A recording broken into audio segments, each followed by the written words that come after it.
বাজার কাছে হতে কিন্তু অনেক রকমের সুবিধা হয়েছে, আর বাজার যদি দূর হইতো অনেকটা অসুবিধার মধ্যেই পড়তাম। তো আসসালামু আলাইকুম, সবাই কেমন আছেন?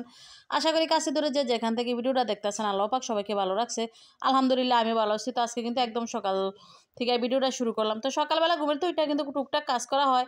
তো এই তো নাস্তা বানাইতে চলে আসছি, আর নাস্তা কিন্তু আজকে রুটি করবো। আর কালকে রাত্রে কিন্তু সেমাই রান্না করছিলাম দুধ দিয়ে, তো সেমাই আছে, তো রুটি দিয়ে সেমাই দিয়ে খাইবো আর কি। তো এই তো রুটি বানান শেষ করলাম, আর এটা হচ্ছে আমাদের খাওয়ার লুক আর কি। আর এটা হচ্ছে ফেসবুকের লুক। আসলে ফেসবুকে ভিডিও দেওয়ার জন্য একটু সাজাই গোছায় ছবি তোলার জন্য কিন্তু কতটাই করতে হয়, এটা যারা ভিডিও করে তারা কিন্তু অবশ্যই জানে। তো এই তো আমার কিন্তু ভাত বসায় দিছিলাম, রান্নার সময় ভাত বসায় দিছি, আর কিন্তু গ্যাসটা গেছিল। তো এই তো বাজার কাছে হতো যে রিস্কাওয়ালা বাইরে ফোন দিছে, আর কিন্তু বোতল বাজার থেকে আগে নিয়ে আসছে, পরে যে খালি বোতল নিয়ে যাইতেছে। তো আজকে যদি অনেকটা দূরে বাজার হইতো তাইলে কিন্তু দেখা গেছে আমার ভাতটা কিন্তু পানিটাও গরম হয় না, তাহলে অনেক দূর মানে সময় লাগলে হয়তো বা ভাতটা নষ্ট হয়ে যাইতো গা। তবে 5 মিনিটের মধ্যে কিন্তু ফোন করে বলতে যতটুকু সময় লাগছে আর কি আনতে, এর মধ্যে নিয়ে আসছে। তো এখানে আবার যে রান্নার মানে ভাত বসাই দিয়া রান্নার টুকিটাকি কাজ করতেছি, মানে সব কিছু কাইটা কুইটা নিতেছি। তো যেহেতু একটু ফেসবুকে ভিডিও ছাড়তে হয়, তো সব কিছু কিন্তু একদম কাইটা কুইটা গুছাই রান্না করতে ভালো লাগে। তো প্রথমে আবার মাছটা ভাজা নিমু। তো মাছটা ভাজবো, আমার ছেলে কিন্তু কুচিন করে আইসে বলতেছে যে মাছ ভাজা দিলে ভাত খাইব। তো এই কারণে মাছটা একটু আগে ভাজা দিতেছি আর কি, নয়তো আগে প্রথমে ডালটা বসাই দিছিলাম এই কারণে। তো ওই যে মাছ ভাজাও শেষ করলাম, আসলে মাছটা একটু কড়া করে ভাজ দেবো, একটু সময় নিয়ে ভাজছিলাম।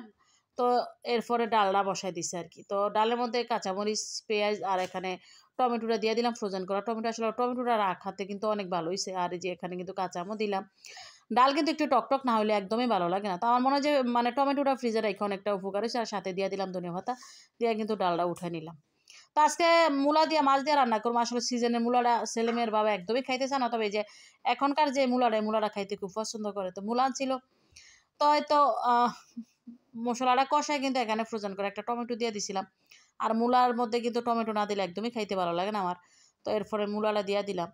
তবে সিজন আর আনসিজন নাই, এখন মানে মূলারা একটু সিদ্ধ হইতে সময় লাগে, কারণ মূলারা কিন্তু অনেকটা দূর থেকে আসে। তো কয়েকদিন থাকার পরে আর কি একটু দেখা গেছে সিদ্ধ হইতে সময় লাগে না, হয়তো কিন্তু খাইতে খারাপ লাগে না। আর এমনিতে মূলারা শীতকালে খাইতে একটু ভালো লাগে আর কি। তাই তো জলের জন্য পানি দেওয়া, মাছটা দিয়ে দিলাম সাথে, দিয়া কিন্তু ডাকনাদা ডাইকা দিব। তো একটু জালটা কমাই ডাকনাদা ডাইকা দিলে কিন্তু একদম যেটুকু বাকি আছে এটাও সিদ্ধ হয়ে যাবো গা। তো মোটামুটি সিদ্ধ হয়ে গেছে গা। এখন ধনিয়া পাতা দিয়ে দেবো। আর মূলা তরকারি আমার মনে হয় যে ধনিয়া পাতা না দিলে একদমই মানে খাওয়া যায় না। মানে মূলা খাওয়াই হয় মানে ধনিয়া পাতার জোরে আর কি। তো এই তো রান্না শেষ। তো এখন আসলে রান্নার পরে যে প্লেট বাটিগুলো এগুলা ধুইতে হয়, প্রতিদিনই ধোয়া লাগে আর কি। তো মাঝে মাঝে ভিডিও করি, মাঝে মাঝে করি না।